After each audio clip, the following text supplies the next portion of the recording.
On the morning of September 14, 1862, Dr. Cornelius Beaumont stepped off his carriage onto the muddy grounds of the Thibodeau plantation, 40 miles west of New Orleans, Louisiana. The distinguished physician from Tulane Medical College had been summoned by an urgent telegram that simply read, "Come at once. Bring your instruments. Tell no one. A medical impossibility awaits." What Dr. Beaumont discovered in that isolated plantation house would haunt him for the rest of his life. His personal journals, donated to the Louisiana State Archives after his death in 1889, contain over 200 pages documenting a case so disturbing that 3 successive medical boards ordered all official records destroyed. For over a century, the truth about the Laveau children was buried deeper than any Confederate secret. The plantation's overseer, a nervous man named Thomas Hartwell, met Dr. Beaumont at the main house entrance. His hands trembled as he spoke. "Doctor, I must warn you before we go inside. What you're about to see, it challenges God's natural order. The family, they've kept this hidden for 15 years, but now, with the war and the plantation falling apart, they need help." Dr. Beaumont had seen horrors during his 30 years of medical practice. He'd treated soldiers torn apart by grape shot, yellow fever victims in their final agonies, and injuries from industrial accidents that defied description. But nothing had prepared him for what waited inside the Thibodeau plantation. The house itself seemed ordinary enough, a 2-story Greek Revival structure typical of Louisiana's antebellum period. White columns supported a wide veranda, and moss-draped oaks provided shade from the September heat. But as Dr. Beaumont approached the entrance, he noticed something peculiar. Every window was covered with thick black curtains, and not a single shaft of sunlight penetrated the interior. "The family prefers darkness," Hartwell explained, his voice barely above a whisper. "You'll understand why soon enough." Inside, the air was thick with the scent of burning sage and something else, something medicinal and old that Dr. Beaumont couldn't immediately identify. The hallway was lit only by oil lamps turned low, creating pools of amber light that seemed to make the shadows deeper rather than dispelling them. A woman emerged from the parlor, Celeste Laveau, the plantation mistress. At 43, she should have been in the prime of her life, but her hair had turned completely white, and deep lines etched her face. Her eyes held a weariness that spoke of years carrying an unbearable secret. "Dr. Beaumont," she said, her French Creole accent thick with emotion, "thank you for coming. I know the telegram was cryptic, but we couldn't risk people knowing. Not yet. Perhaps not ever." She led him up the stairs, each step creaking under their weight. "My husband Jacques and we've been blessed with 13 children over the past 15 years, all of them healthy, intelligent, strong, but they were all born with a condition." Dr. Beaumont's medical mind immediately began cataloging possibilities. Syndactyly, polydactyly, some form of albinism. But Celeste's next words stopped his clinical speculation cold. "They were born without eyes, doctor, all 13 of them. Where their eyes should be, there is only smooth, unbroken skin." Before Dr. Beaumont could respond, Celeste opened a door to what appeared to be a nursery.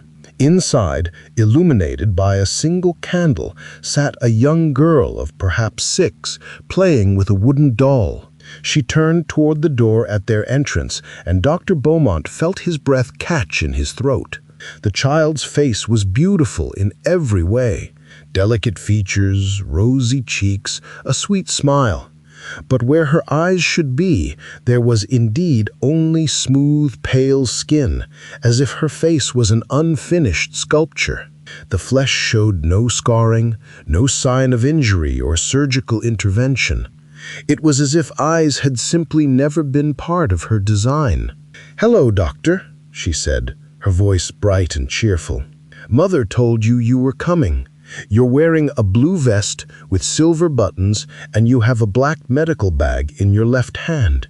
Your watch chain is gold, and it belonged to your father." Dr. Beaumont's hand involuntarily went to his vest, touching the watch chain that had indeed been his father's. The child couldn't possibly see these details, yet she had described them perfectly. "This is Amélie, our youngest," Celeste said softly. "She's the 13th. And doctor, what you just witnessed, her knowing things she cannot possibly see, this is why we need your help. Because Amélie and her siblings don't just lack eyes, they possess something else, something that science has no words for." Dr. Beaumont knelt before the child, his scientific training warring with the impossibility before him. He gently touched the smooth skin where her eyes should have been. The flesh was warm, normal in every way, except for the absence of the organs that should have been there. "Does it hurt, child?" he asked gently. Amélie laughed, a sound like silver bells. "No, doctor, nothing hurts. We see differently than you do. We see things you cannot see, things that live in the dark spaces between what you call real and what you call impossible." The child's words sent a chill down Dr. Beaumont's spine. He stood slowly, turning to Celeste. "Tell me," he said to Celeste as she led him toward another room, "has anyone else in your family or your husband's family ever displayed this condition?" Celeste paused at the door, her hand trembling on the handle. "That's where the story becomes even stranger, doctor. You see, my grandmother was Marie Laveau, the one they called the Voodoo Queen of New Orleans. And before the first child was born, she performed a ritual. She said our children would see beyond the veil, that they would be bridges between worlds. But she also warned us," Celeste continued, her voice dropping to a whisper, "that such gifts come with a terrible price. And doctor, I fear that price is finally coming due." What Dr. Beaumont would discover about the remaining 12 children would push him to the very edges of sanity and force him to question whether some medical mysteries are better left unsolved. Dr. Beaumont sat in the plantation's dim library as Celeste Laveau unfolded a history that defied all medical logic. Her husband, Jacques, entered the room, a man of 52 whose once powerful frame had been bent by years of carrying an unspeakable burden. His eyes held the hollow look of someone who had seen too much. "Doctor, before we show you the others," Jacques said, his deep voice strained, "you must understand how this began. We were not always marked by this affliction." The Laveau family history was well documented in Louisiana society. Jacques came from old French colonial stock, his family among the original settlers of New Orleans in 1718. They had built their fortune in sugar and shipping, becoming one of the wealthiest families in the region. Celeste's lineage was more complicated, French, Spanish, African, and Caribbean blood mixed in ways that polite society preferred not to discuss. "We married in 1841, Celeste explained, pulling out a leather-bound album. "For 6 years we tried to have children. Nothing. The doctors said I was barren. Jacques' family pressured him to take another wife, but he refused." The photograph she showed Dr. Beaumont revealed a younger couple, vibrant and hopeful. Both had normal eyes then, Jacques with deep brown, Celeste with striking green that seemed to glow even in the old daguerreotype. In desperation, I went to my grandmother, Marie Laveau. She was already famous in New Orleans for her abilities.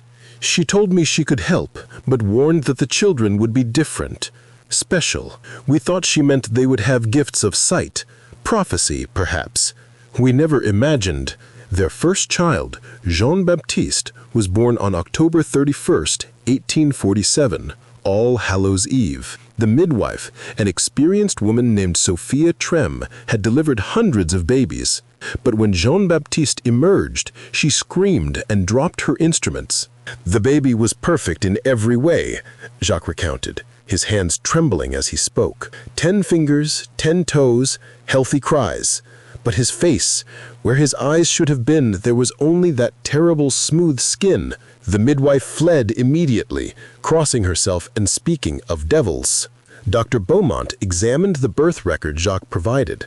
Dr. Augustus Millard, a respected physician from New Orleans, had been summoned immediately. His medical notes, written in cramped handwriting, betrayed his shock. Child presents with complete bilateral anophthalmia, though no typical malformation of surrounding tissue. The skin over the orbital area is perfectly formed, showing no sign of developmental abnormality. Medical science has no explanation for this condition. Dr. Millard wanted to take Jean-Baptiste to the medical college to study him. We refused. That's when we realized we could never let the world know about our children. The second child, Marie Claire, arrived 13 months later. The Laveaux had hoped, prayed, that she would be normal, but she too emerged with that same smooth skin where eyes should be. Then came the twins, Pierre and Paul, in 1850, both eyeless, both perfect in every other way. After the twins, we stopped calling doctors, Jacques admitted. We hired midwives who could be trusted to stay silent, paid them enough gold to ensure their discretion. Dr. Beaumont studied the family record with growing amazement. 13 children in 15 years. Jean-Baptiste, 1847. Marie Claire, 1848. Pierre and Paul, 1850. Isabelle, 1851. Louise, 1852. Henri, 1853. Josephine, 1854. Auguste, 1855. Marguerite, 1857. Theodore, 1859. Delphine, 1860. And finally, Amélie, 1862. Every single birth was without complications, Celeste noted. No difficult labors, no bleeding, no fever. It was as if my body was designed to bring forth these children. And doctor, here's something else peculiar. I never needed light during the deliveries. Even in complete darkness, everything proceeded perfectly. The medical establishment's response to the Laveaux children had evolved from shock to fear to willful ignorance. Dr. Beaumont found records of 3 physicians who had examined the children over the years. Each had left dramatically different reports. Dr. Francis Whitmore, who examined Jean-Baptiste in 1849, wrote, "The child exhibits a congenital deformity incompatible with survival. Recommend immediate institutionalization." Yet Jean-Baptiste had thrived. Dr. James Harding, brought from Boston in 1855 to examine 7 of the children, lasted only 3 days. His notes degraded from clinical observations to increasingly frantic scribblings. "They know things. They see without seeing. The darkness speaks to them. I cannot continue this examination without risking my sanity." The third doctor, Ernst Zimmermann, from Vienna, had spent 2 weeks with the family in 1860. His initial reports were thorough and scientific, documenting unusual neural development and heightened activity in regions of the brain typically associated with vision, despite the absence of optical organs.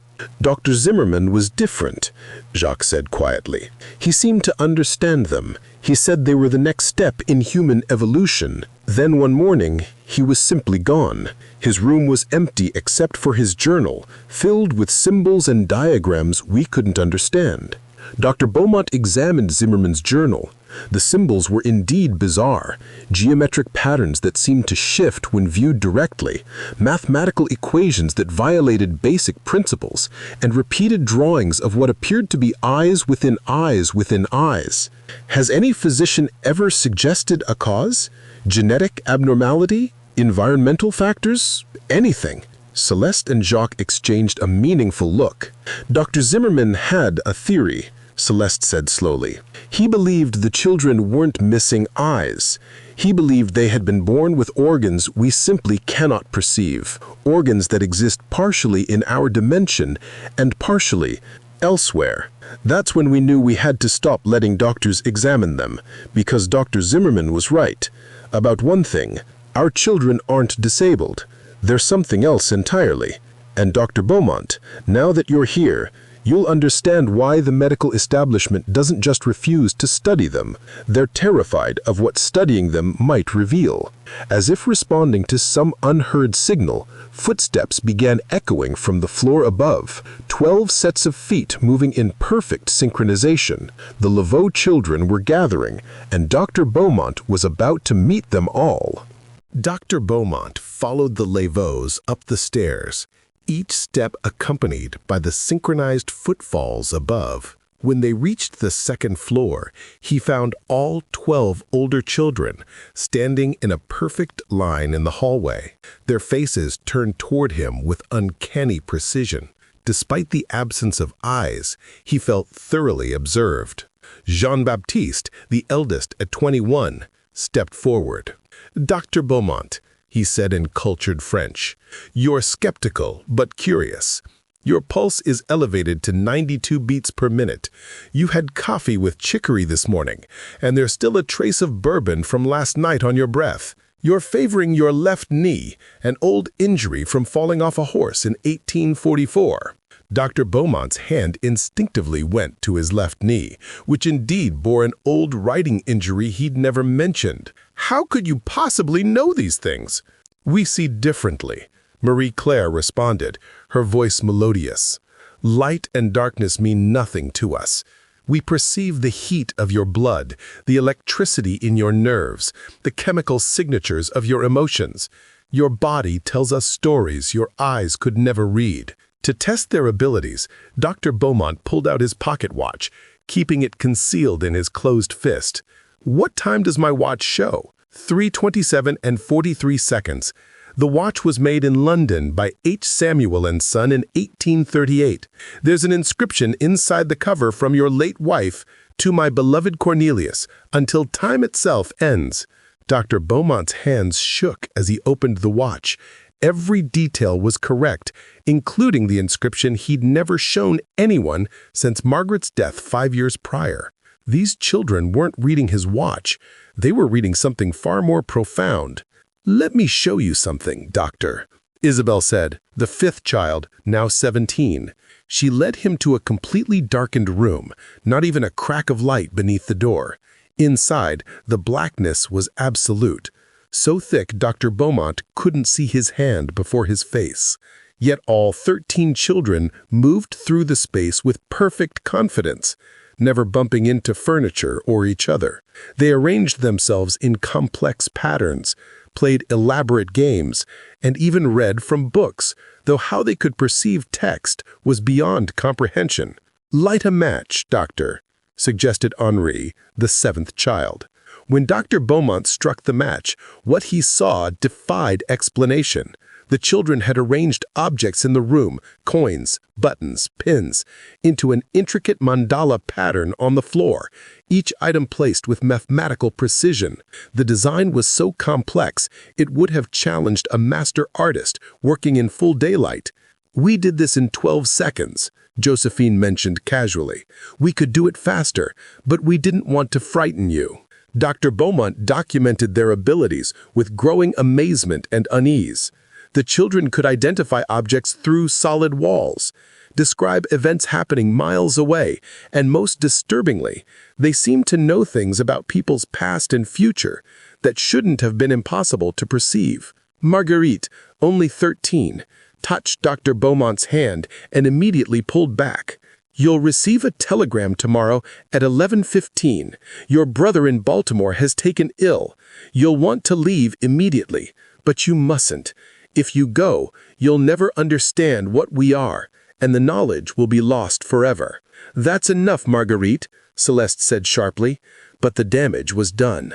Dr. Beaumont felt a cold dread settling into his bones. Theodore, the 11th child, approached with an old medical textbook.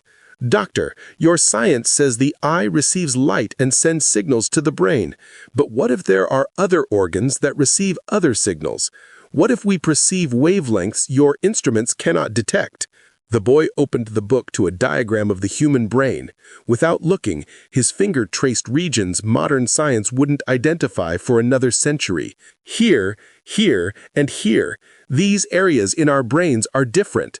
Dr. Zimmerman saw it before he disappeared. We don't lack vision, we have too much of it. It was Delphine, the 12th child, who first spoke of the supernatural theories. The servants whisper about us.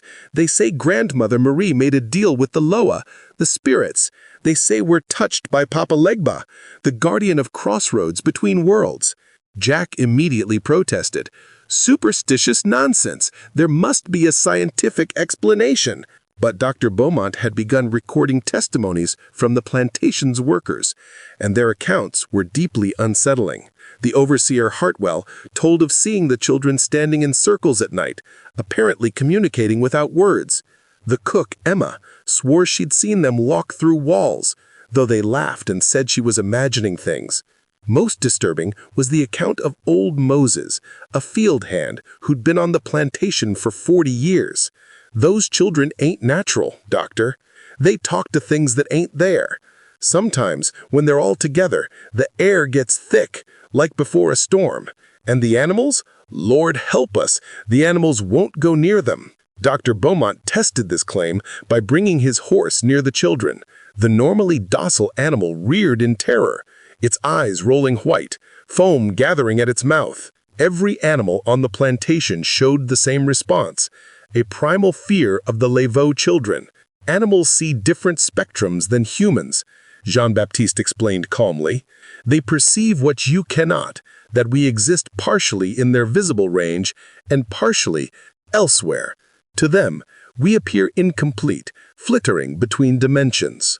That evening, Dr. Beaumont witnessed something that shattered his scientific rationalism entirely. The children gathered in the garden at sunset, forming a perfect circle.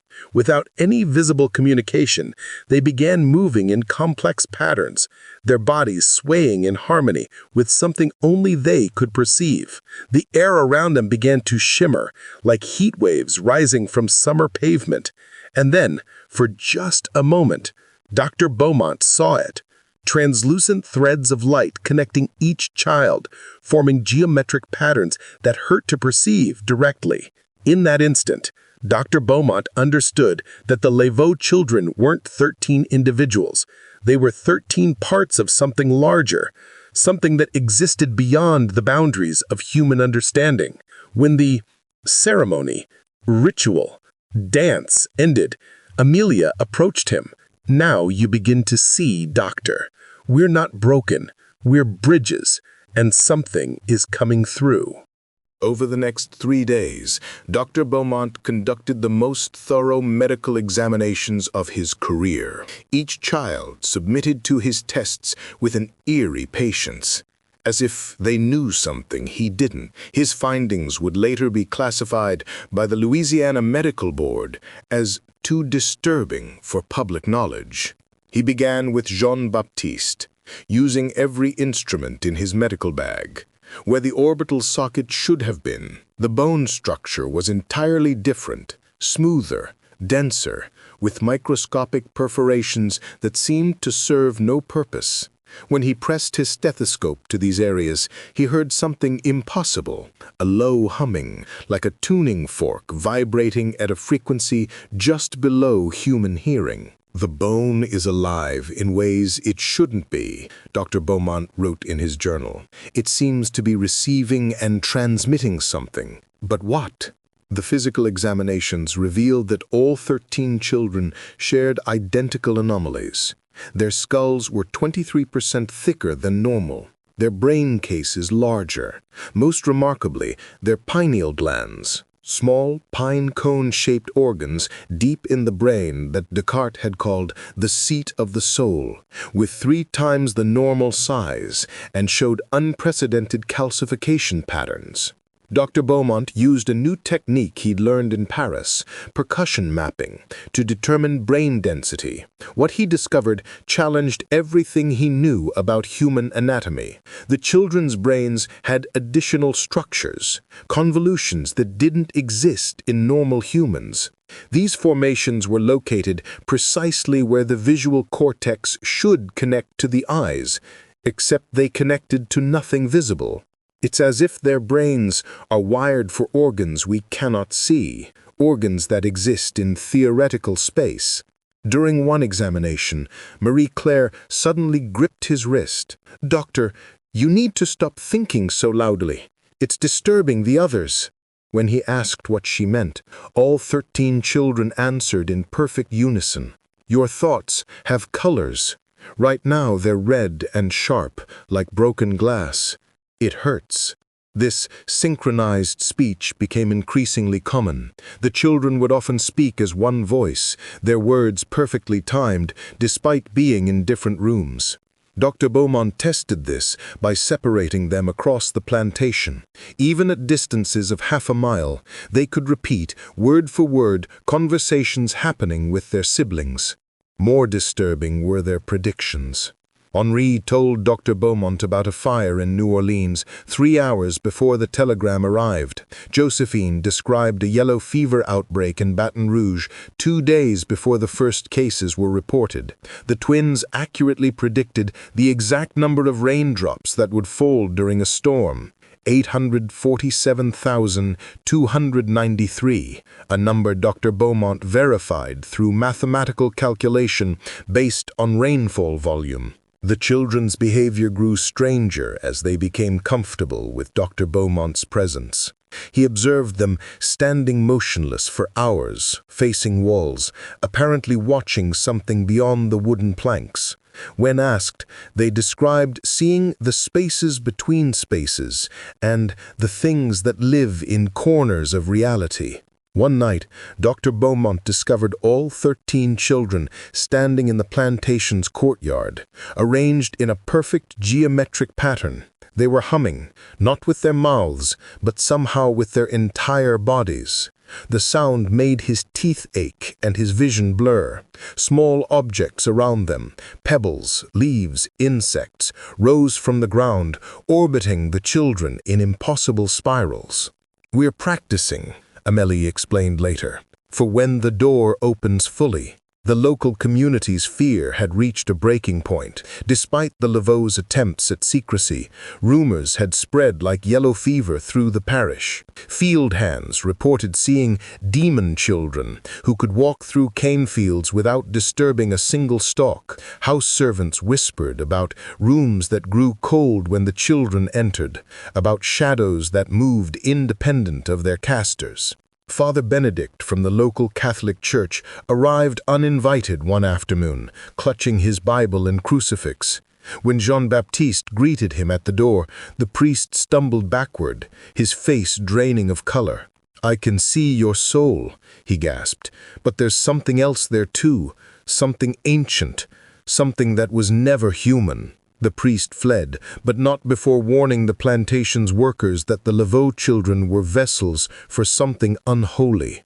Within days, 3 families of servants had abandoned their positions, preferring poverty to proximity to the children. Local fishermen began avoiding the bayous near the plantation, claiming the water turned black when the children were near. Hunters reported that all game had fled a 5-mile radius around the property. Even the insects seemed affected. Fireflies flew in unnatural patterns, and crickets chirped in mathematical sequences that hurt to hear.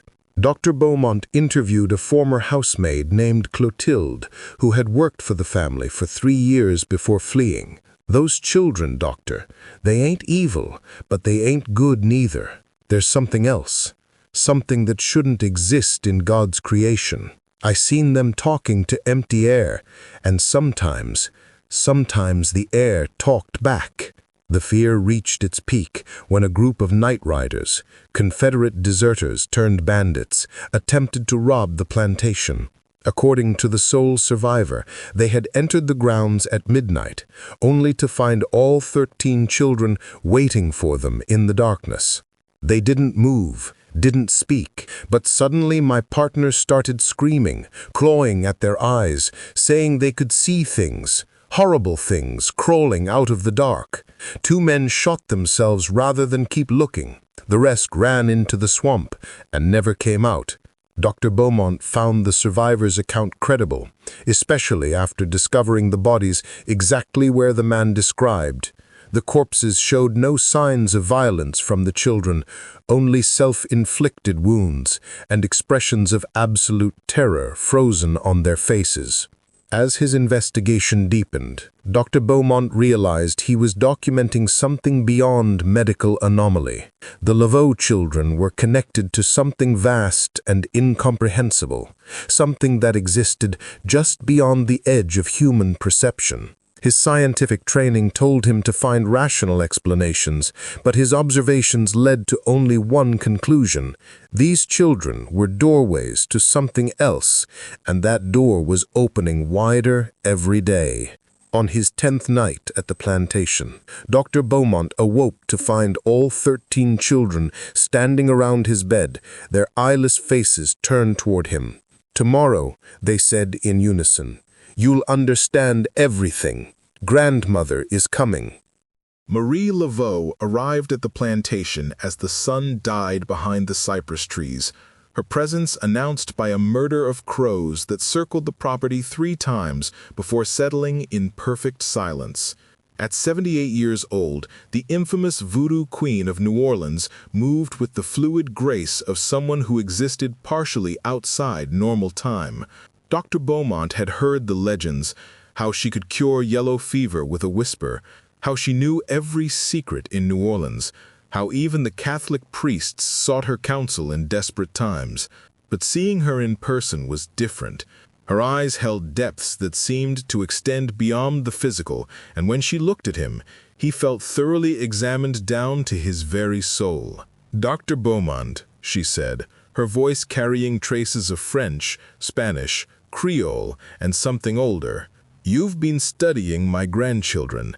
Now it's time you understood what you're truly documenting." She gathered everyone in the main parlor, the 13 children, their parents, and Dr. Beaumont. The children arranged themselves in a semicircle around her, their eyeless faces turned toward their grandmother with an attention that transcended mere listening.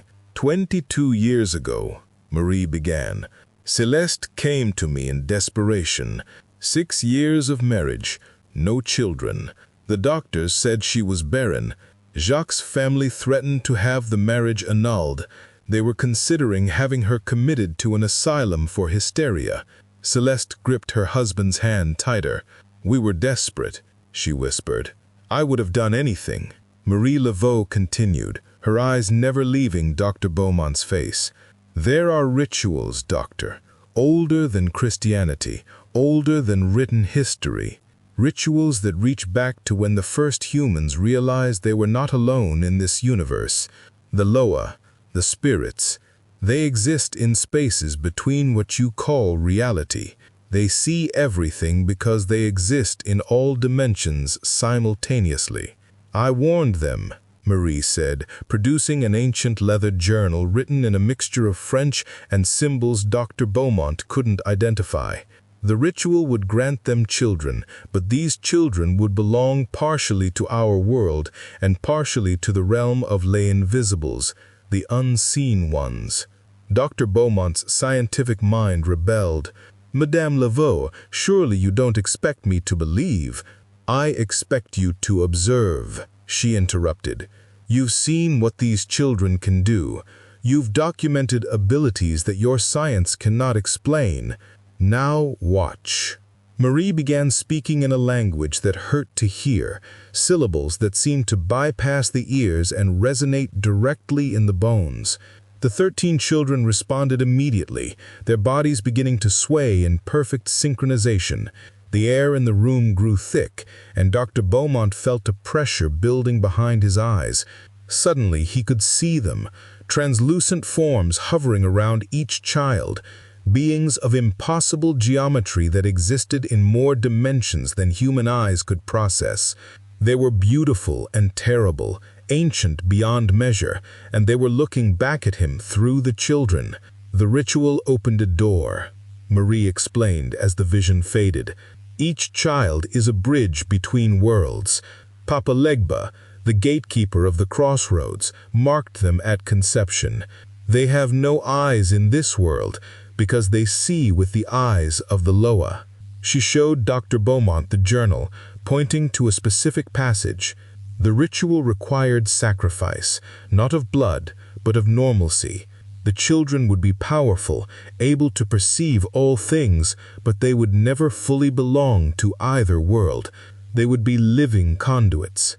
"Why?" Dr. Beaumont asked, his voice hoarse. "Why would you do this to them?"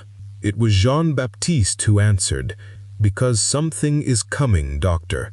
Something that requires beings who can see both worlds. We weren't cursed. We were prepared.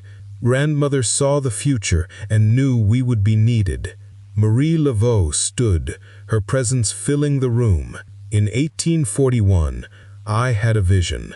I saw darkness spreading across America, brother fighting brother, blood soaking the soil. But I saw something worse coming after, a spiritual war that would determine the fate of human consciousness itself." She touched each child's head in turn, and as she did, Dr. Beaumont heard whispers in languages that predated human speech. "These children are humanity's early warning system. They can see the things that hunt in dimensions parallel to ours, the entities that feed on human suffering and chaos." If you're fascinated by this intersection of documented history and unexplained phenomena, please subscribe to our channel and hit the notification bell. We're uncovering America's most deeply buried secrets, stories that were hidden for good reason. Share this with someone who needs to know that history is far stranger than we've been taught. And tell us in the comments, have you ever encountered something that science couldn't explain? "The Confederate War is ending," Marie continued, "but it has torn holes in the fabric between worlds. The mass death, the suffering, the brother against brother hatred.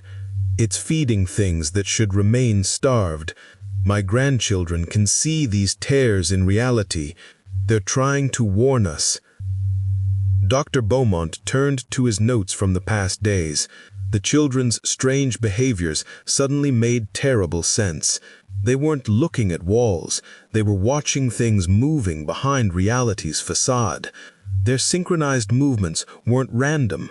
They were responding to threats only they could perceive.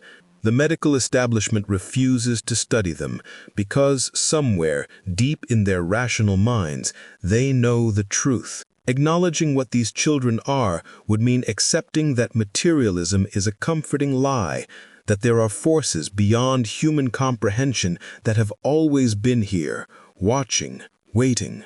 Celeste began crying. "I didn't know. When we performed the ritual, I thought we were just asking for fertility. I didn't know we were opening doorways that can never be closed." "Every door opens both ways," Marie replied cryptically. "The children can see into other realms, but entities from those realms can see through them into ours.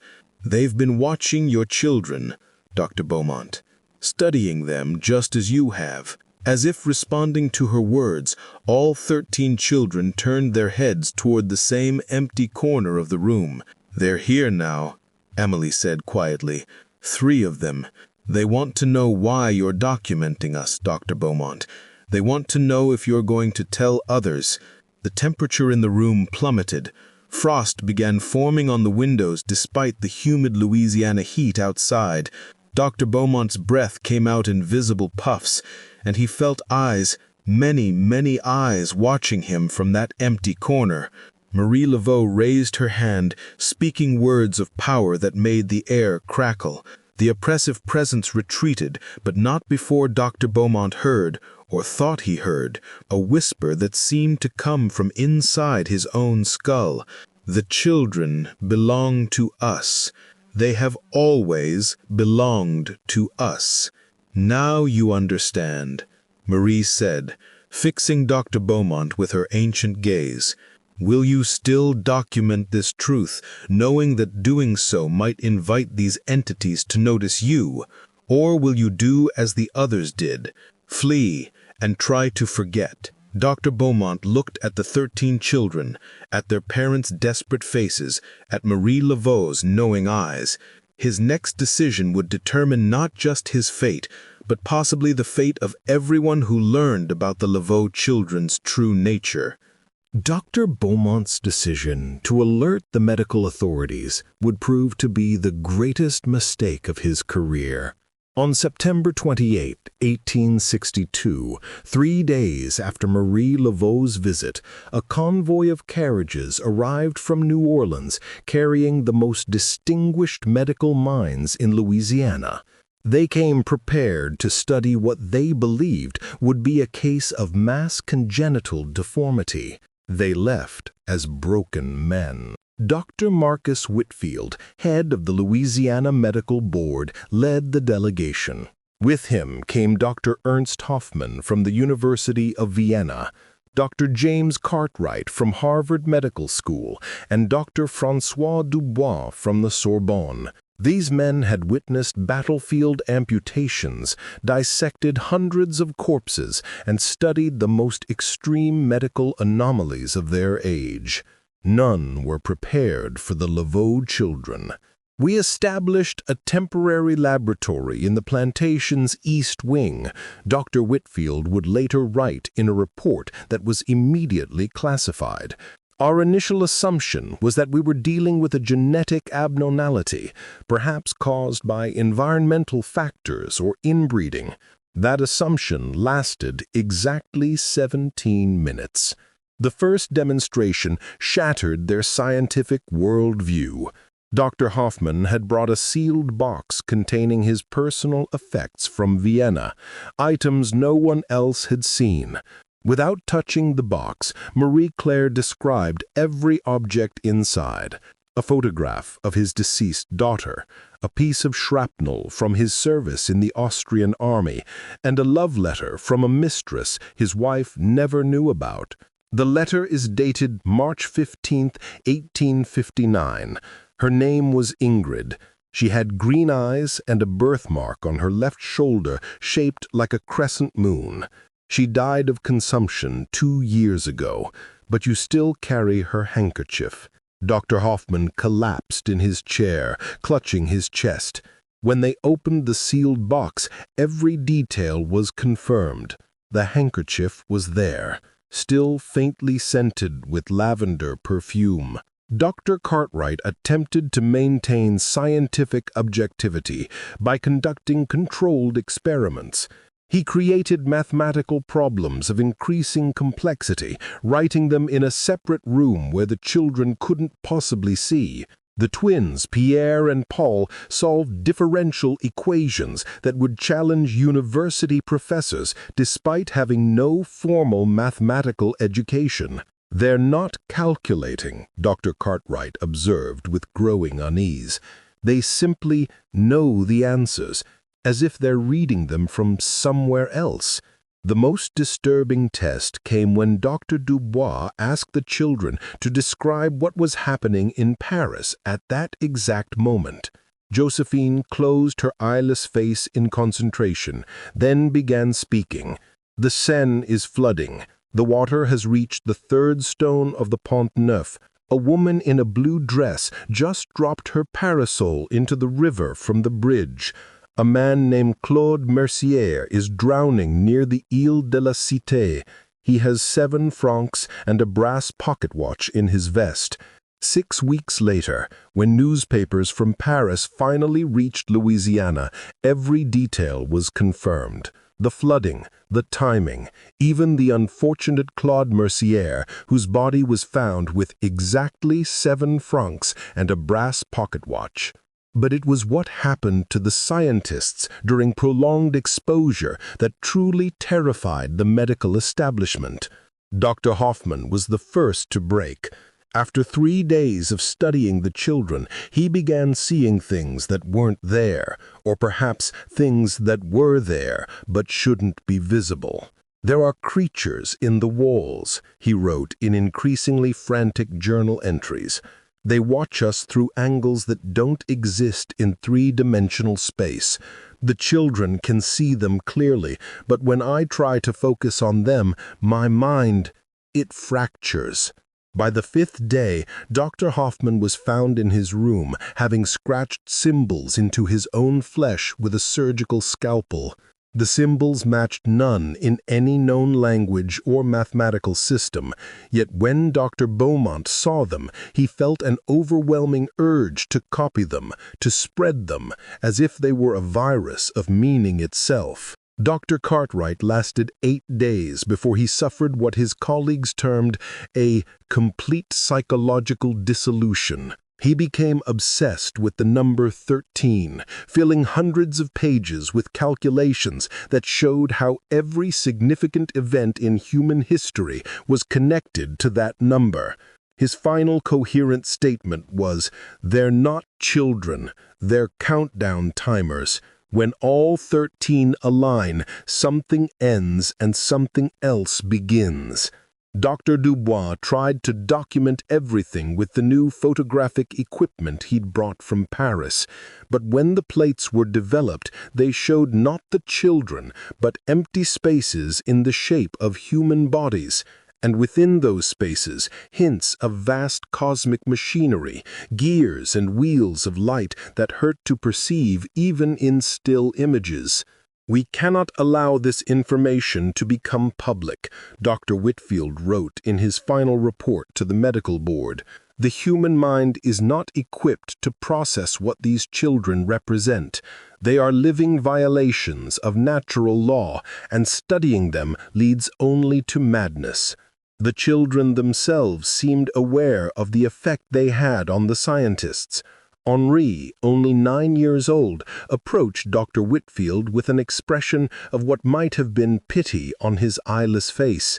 "You're trying to understand us with tools built for understanding your world, but we exist partially outside your world.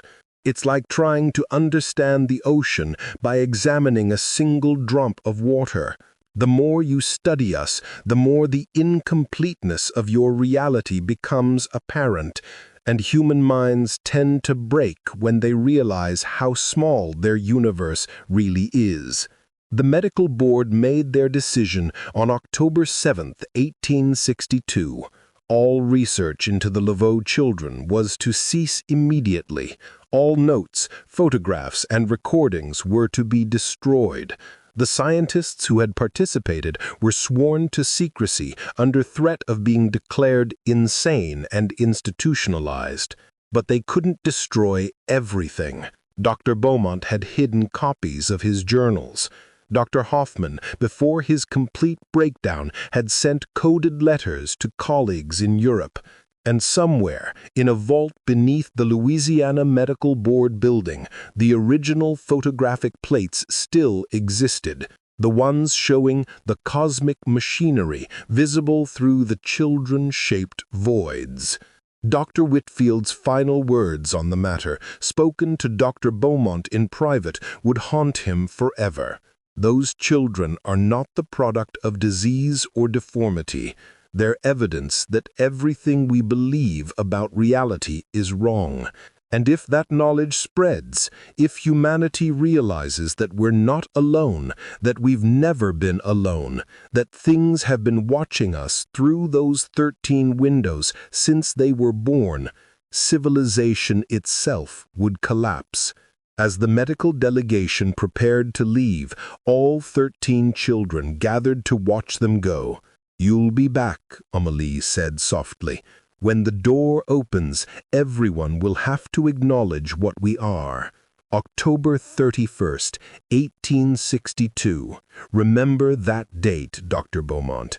That's when your world ends and the real world begins. October 15th, 1862, marked the beginning of the end. Dr. Beaumont woke that morning to find Celeste Laveau standing in his doorway, her face pale as cemetery marble. "Jean-Baptiste is gone," she whispered. "Not missing. Gone. As if you never existed at all." The eldest child's room showed no signs of struggle. His bed was perfectly made, his clothes neatly folded. But where Jean-Baptiste should have been, there was only a faint outline on the wall. A shadow burned into the wood in the shape of a young man, arms outstretched as if embracing something invisible. "He said goodbye last night," Theodore told Dr. Beaumont, his 11-year-old voice unnaturally calm. "He said he was the first key, and the door needed him on the other side. We all have our parts to play, Doctor. His was to go first and prepare the way." The plantation's workers were the first to report the strange occurrences that followed Jean-Baptiste's disappearance. Samuel, the stable hand, swore he saw the young man walking through the cotton fields at dawn, except his body was translucent, and through him Samuel could see landscapes that didn't belong to Louisiana, twisted spires of black glass under foreign stars. "It weren't natural, Doctor," Samuel testified, his hands shaking as he spoke. "Master Jean-Baptiste, he looked right at me, and his mouth moved like he was screaming, but no sound came out. Then the sun hit him and he just dissolved, like morning mist." 2 days later, Marie Claire vanished during the family's dinner. One moment she was seated at the table, the next, her chair held only a pile of dust that sparkled with colors human eyes shouldn't be able to perceive. The dust moved against the wind, forming patterns that made Dr. Beaumont's head ache to observe. Jacques Laveau had aged 10 years in 2 days. "They're leaving us," he said, his voice broken. "One by one. They're going to wherever that ritual promised to send them. We're losing our children to something we don't understand." But the remaining children showed no distress. If anything, they seemed expectant, almost joyful. "We're not being lost," Isabel explained to Dr. Beaumont. "We're being assembled. Each of us who crosses over becomes part of the mechanism. Soon, the door will have enough components to function." The disappearances accelerated. The twins, Pierre and Paul, vanished simultaneously while playing in the garden. The gardener, old Moses, witnessed their departure. They was standing face to face, humming that terrible song they always hum. The air between them started to crack like glass. Through the cracks, I saw things moving, things with too many angles, too many eyes. The boys stepped into the cracks and pulled them closed behind them. With each disappearance, the plantation itself began to change. Rooms that had been squares became subtly trapezoidal. Straight hallways developed curves that shouldn't exist in three-dimensional space. The house creaked constantly, not with the settling of old wood, but with the sound of reality straining against something trying to break through. Workers reported seeing impossible things daily. Martha, the cook, saw tentacles made of starlight reaching through the kitchen walls. Thomas Hartwell found doors that opened into star-filled voids instead of familiar rooms. The plantation's dogs howled constantly at things only they could perceive, until one by one they fled into the swamps and never returned. Dr. Beaumont documented everything with the dedication of a man who knew he was recording the end of something. His journals from this period show increasing signs of strain. October 20th, Louise and Josephine gone, found geometric patterns burned into their bedsheets, equations that prove parallel lines can meet. My dreams are full of eyes. October 21st, Henri vanished while I was talking to him. Mid-sentence, he simply ceased. The air where he stood still vibrates wrong. By October 25th, only 4 children remained: Marguerite, Theodore, Delphine, and little Amélie. The plantation had become nearly uninhabitable. Gravity worked differently in certain rooms. Time moved in stutters and loops. The few remaining servants fled when they found the main staircase led up infinitely, requiring them to walk down to reach the second floor. That night, the storm began, but this was no natural Louisiana tempest. The clouds spiraled in patterns that violated meteorological law, forming symbols in the sky that matched the waves in the cellar. Lightning struck repeatedly in the same spots, 13 times each, burning 13 circles around the plantation house. "It's time," Amelie announced, her child's voice carrying impossible authority. "The others have prepared the way. Tonight, the last of us cross over, and the door opens fully." Dr. Beaumont found himself unable to leave, not from any physical restraint, but from a compulsion he couldn't resist. He was meant to witness this. It was why he had been brought here, why the children had allowed him to study them. Someone had to survive to tell the truth. The wind howled with voices that weren't quite human, speaking in languages that predated human speech. Through the rain, Dr. Beaumont could see shapes moving, vast things that existed partially in this reality and partially elsewhere, drawn by the beacon the children had become. Celeste and Jacques held each other in the parlor, weeping for children who were already beyond human reach. "We did this," Celeste sobbed. "We invited this into the world because we wanted a family. God forgive us. We opened a door that should have stayed closed."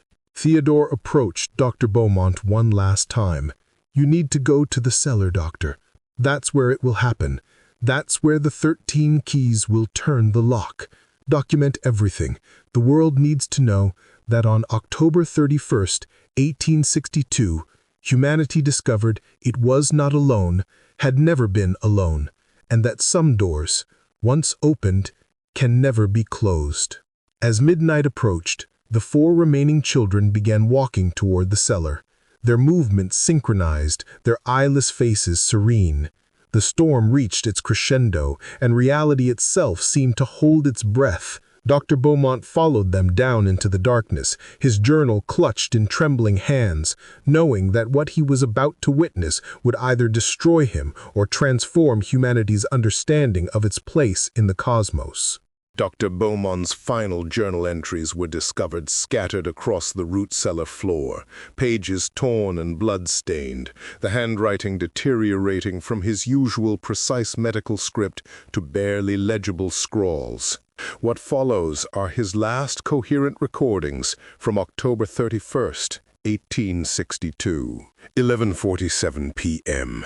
The 4 remaining children have arranged themselves at cardinal points around the bone circle. The vaves on the walls are glowing without any source of light. I can feel reality thinning, like fabric stretched to its breaking point. My hands shake as I write this. God help me. I should run, but I cannot. I must document what happens here. 11:52 p.m. They've begun the chant.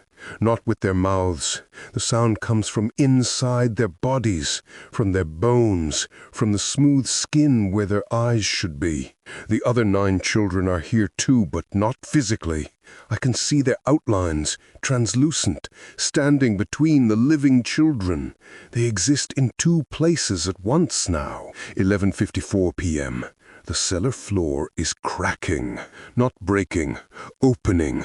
Through the cracks I see vast mechanical structures made of living light and conscious darkness, cities of impossible architecture, beings that watch with eyes that are also mouths, that are also doorways.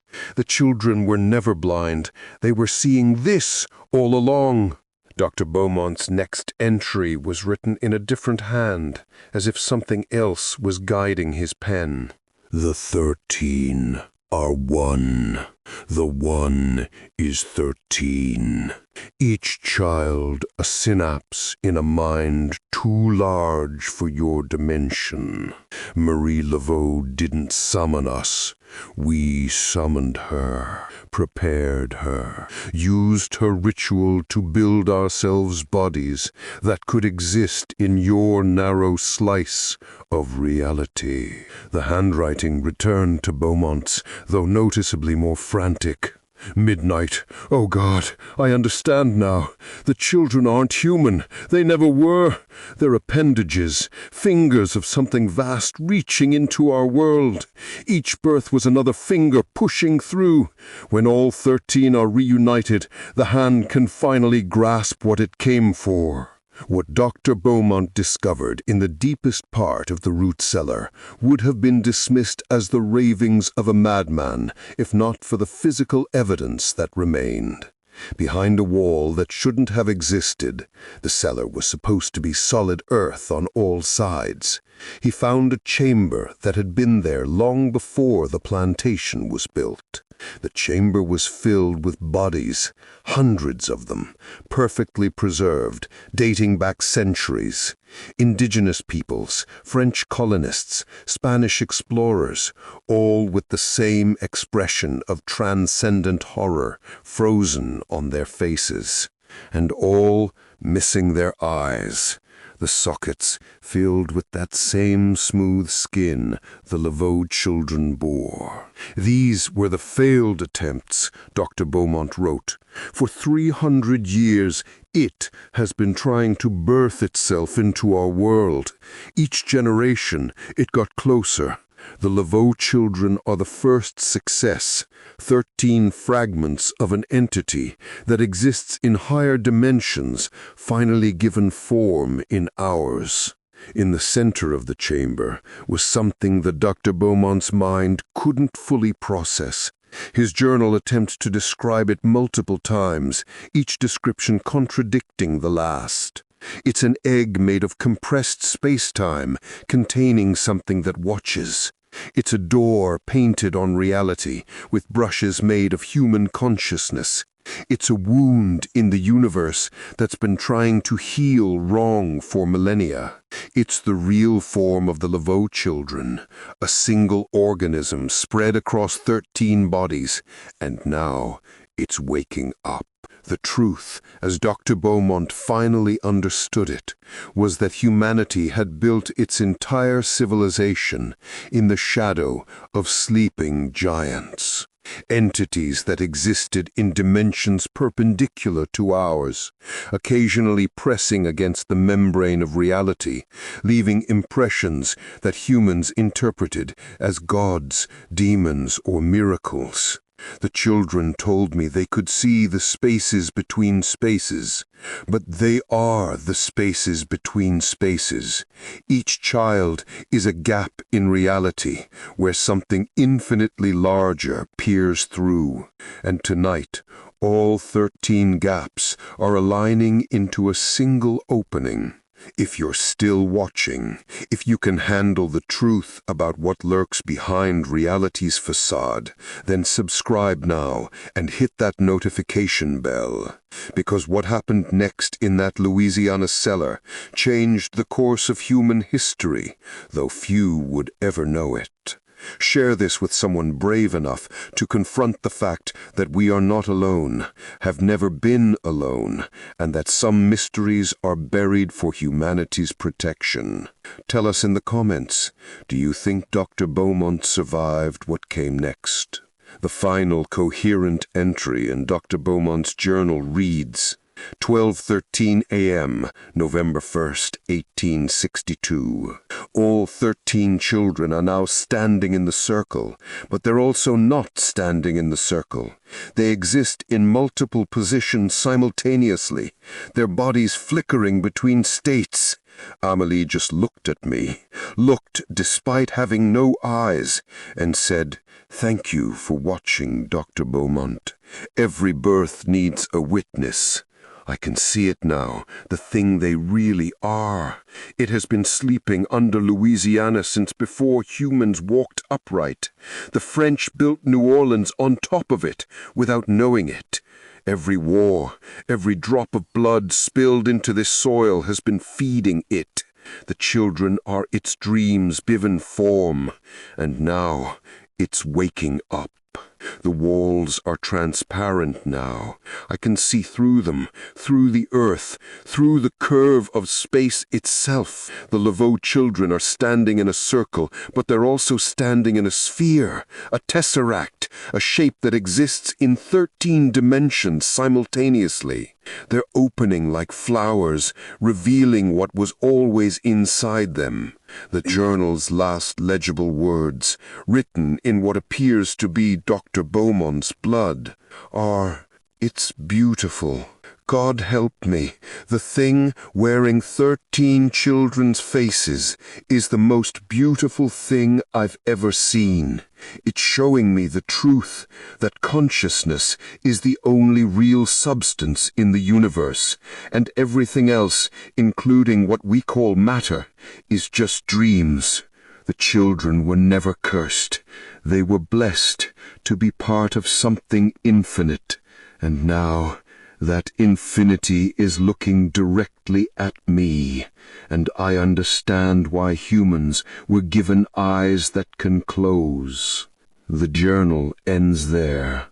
The remaining pages are filled with mathematical equations that modern physicists claim describe theoretical models of 13-dimensional space, chemical formulas for compounds that shouldn't exist, and repeated drawings of an eye that appears to be looking at itself from inside. What happened in the final moments of that night would remain a mystery, setting the stage for the horror that followed.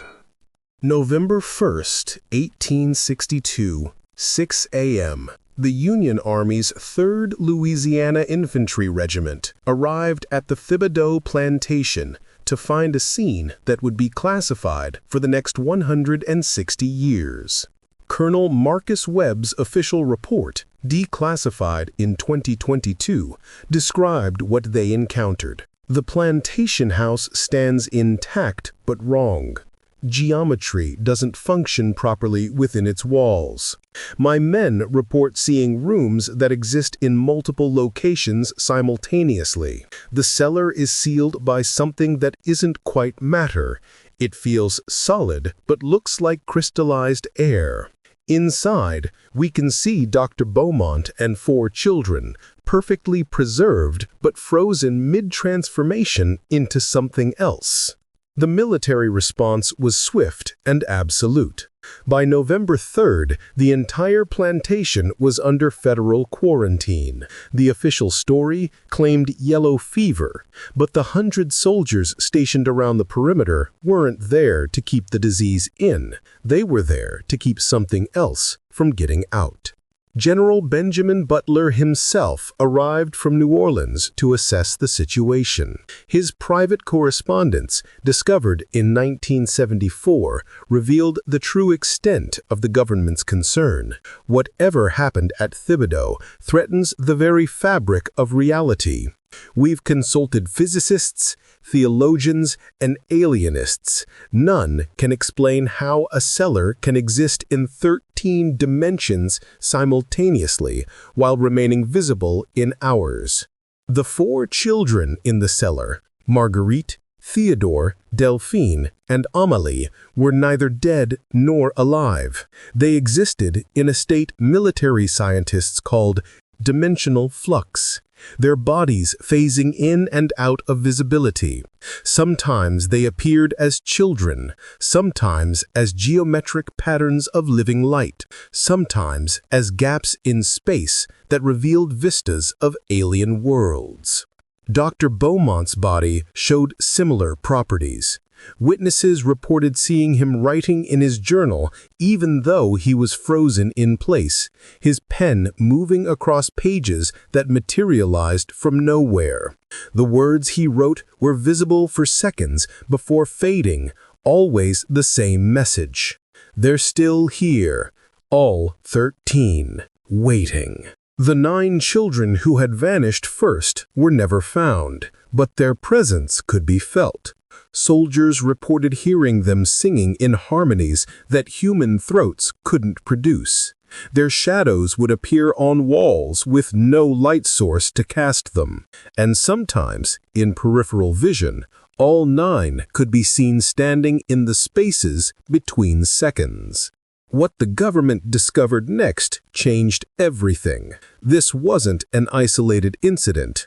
Research teams found similar cases throughout history, carefully hidden or explained away. The Roanoke colony's mysterious disappearance? The settlement's children had been born with increasing deformities until the final generation had no faces at all, just smooth skin. They vanished along with the entire colony in 1590. The Salem witch trials had been triggered by 13 children in nearby Danvers who claimed to see the spaces between. They were quietly relocated by church authorities and disappeared from historical record. The Library of Congress contained sealed testimonies describing children who could walk through walls and spoke in mathematical equations. In 1887, a ranch in Arizona reported 13 siblings who cast no shadows.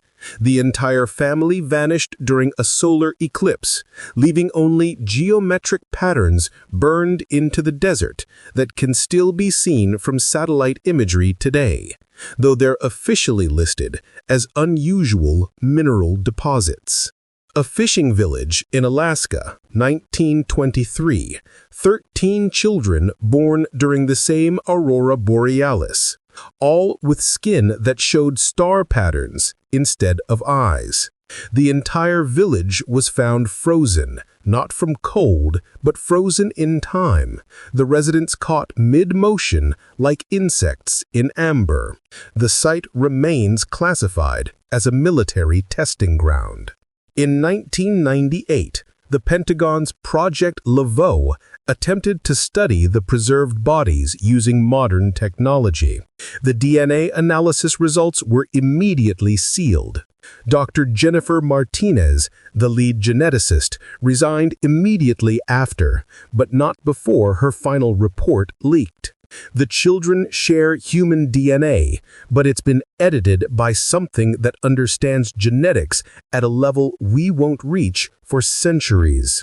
Each child has unique genetic markers that, when combined, spell out a message in base pairs. The message appears to be coordinates. The coordinates pointed to locations around the world where similar incidents had occurred. 13 sites in total, forming a perfect geometric pattern when mapped on a globe. The Thibodaux plantation was the center point. Whatever the entity was, it had been planning this for millennia, using human genetics as a writing system. Modern analysis revealed something even more disturbing. The preserved bodies in the cellar were aging, but backwards. Amélie, who had been 6 in 1862, now appeared to be an infant. The process was accelerating. Scientists calculated that when all 4 children reached the point of pre-birth, something would happen. That date, October 31st, 2024. But here's what the government doesn't want you to know. Celeste and Jacques Laveau survived. They were found 3 days after the incident, aged beyond their years, but alive. They lived under assumed names in Maine until their deaths in the 1890s. But they had more children, 3 daughters, all born with normal eyes, all seemingly normal. Until 1912, when all 3 daughters gave birth on the same night to children with smooth skin where eyes should be. These children were quickly hidden and their births erased from records. But they existed, raised in secret government facilities, studied by scientists who didn't understand what they were looking at. Those children had children of their own, and those children had children. Each generation, the trait seemed to disappear, only to resurface 13 births later. The government has been tracking these bloodlines for over a century, watching for signs that the pattern is beginning again.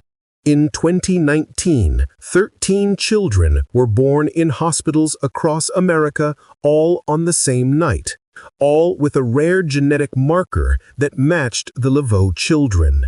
They appeared normal, they had eyes, they seemed healthy, but by age 3, they were drawing the same symbols Dr. Beaumont found in the cellar. By age 5, they were speaking to things only they could see. These children are now approaching their 13th birthdays, and according to classified reports, they've begun to gather. Not physically, they've never met, but they know each other, communicate in dreams, and speak of a door that's almost ready to open again. The Thibodeau plantation still stands, though it's hidden behind military barriers and scrubbed from all maps. The cellar remains sealed, but the seal is weakening. The crystallized air is cracking, and inside, 4 children who've been aging backwards for 162 years are almost ready to be unborn, to return to whatever they came from, possibly bringing it with them into our world. The truth is that the Laveau children never left. They're still here, scattered across dimensions, waiting for the right moment. After months of investigation into the Laveau children, we're left with more questions than answers. The evidence we've uncovered challenges everything we thought we knew about human consciousness, dimensional reality, and the very nature of existence. Let's examine what we know for certain, what remains speculation, and what might still be happening today. The documented facts are undeniable. 13 children were born to Celeste and Jacques Laveau between 1847 and 1862, all with the congenital absence of eyes replaced by smooth, unbroken skin. Dr. Cornelius Beaumont's medical examinations, corroborated by 4 other physicians, confirmed these physical anomalies were real, not folklore or exaggeration. The children demonstrated abilities that defied scientific explanation: perfect navigation in darkness, knowledge of events occurring at great distances, and the ability to perceive things invisible to normal human sight. Multiple witnesses, including respected medical professionals, documented these abilities before suffering psychological breakdowns that ended their careers. The government's response tells its own story. Why would the Union Army quarantine a plantation for 162 years if they were merely dealing with a genetic abnormality? Why are the records still partially classified? Why does the site require military clearance to access?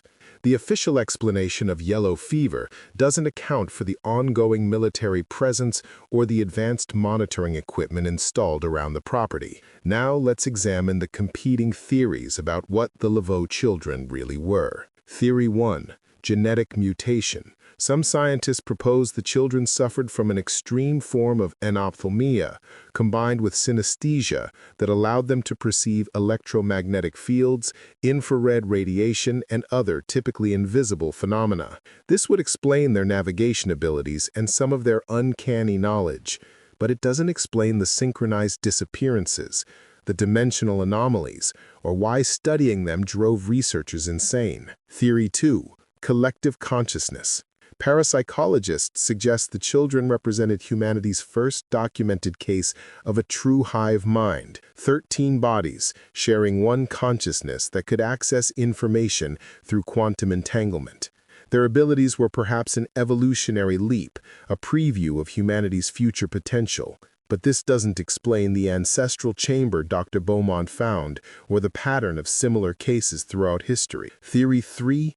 Interdimensional entities.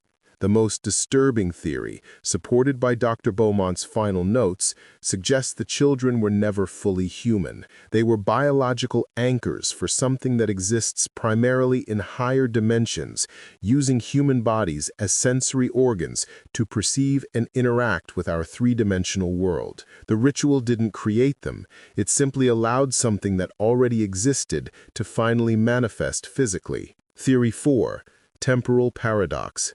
Some physicists who've studied the classified files propose the children exist outside linear time. They weren't born in 1847 to 1862. They've always existed, will always exist, experiencing all moments simultaneously. Their births were simply when they chose to intersect with our timeline. This would explain their knowledge of future events and why they're aging backwards in the sealed cellar. But perhaps the most unsettling evidence is what's happening right now. In 2023, reports have surfaced of 13 children across America who share specific genetic markers with the Laveau bloodline. These children, all approaching their 13th birthdays, have begun exhibiting familiar symptoms: unusual knowledge, aversion from animals, and the ability to see things others cannot. A teacher in Oregon reports her student draws symbols that match those in Dr. Beaumont's journal. A mother in Florida says her daughter speaks to invisible presences in languages that linguists can't identify. A boy in New York correctly predicted 17 future events with perfect accuracy before his parents stopped documenting his pronouncements out of fear. Are we witnessing the pattern beginning again?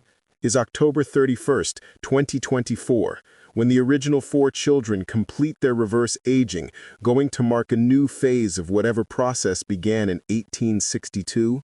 Now we need your help to uncover the truth. If this investigation has revealed anything, it's that the Laveau children represent a mystery that spans centuries and continues today. We're calling on our community of researchers, historians, and truth seekers to help us piece together this cosmic puzzle. Have you encountered similar stories in your local history? Are there legends in your area about children with impossible abilities? We've created a secure database where you can share your findings. Already, we've received over 300 reports of potentially connected cases from around the world. The pattern is larger than we imagined. Subscribe to our channel and hit the notification bell to follow our ongoing investigation. We'll be releasing exclusive content about each of the historical cases we've uncovered, including never-before-seen documents from the Pentagon's Project Laveau files. Share this video with anyone who needs to know that reality is far stranger than we've been taught. Comment below with your theories about what the Laveau children really were. Were they cursed, blessed, something else entirely? And most importantly, tell us, if you discovered children like this today, would you report them to authorities, or would you protect them from those who might exploit their abilities? As we close this investigation, we're left with haunting questions that may never be fully answered. What intelligence guided Marie Laveau to perform that specific ritual on that specific night? Was she acting of her own free will? Or was she too merely playing a role in something's larger plan? Why 13 children? Why that specific number across every documented case? What is it about 13 that serves as a key to unlock doorways between dimensions? If the children could see into parallel dimensions, what did those dimensions' inhabitants see when they looked back? Are we being observed right now by intelligences that exist in spectrums we can't perceive? Dr. Beaumont's final legible words were, "Humans were given eyes that can close." What did he see that made him understand why ignorance might be humanity's greatest defense? And perhaps most disturbing of all, if the Laveau children were successful in opening a door between worlds, has that door ever truly closed? Or have we been living in a reality that's been fundamentally altered since 1862, too gradual for us to notice the changes? The cellar at Thibodaux Plantation remains sealed, its contents frozen and an eternal moment of transformation. But seals can break. Time moves forward, even for those aging backwards. And somewhere, in hospitals and homes across the world, 13 new children are approaching their 13th birthdays with eyes that see too much. The story of the Laveau children isn't over. It's entering a new chapter, and we're all part of it, whether we know it or not. Remember, some doors once opened can never be closed. Some knowledge once learned can never be forgotten. And some children are born not to live human lives, but to serve as bridges to something vast and patient that has been waiting since before humans learned to fear the dark. The question isn't whether they'll return. The question is, are we ready for what they'll bring with them? Until next time, Keep watching the shadows. Keep questioning the silence. And remember, just because you can't see something doesn't mean it isn't watching you.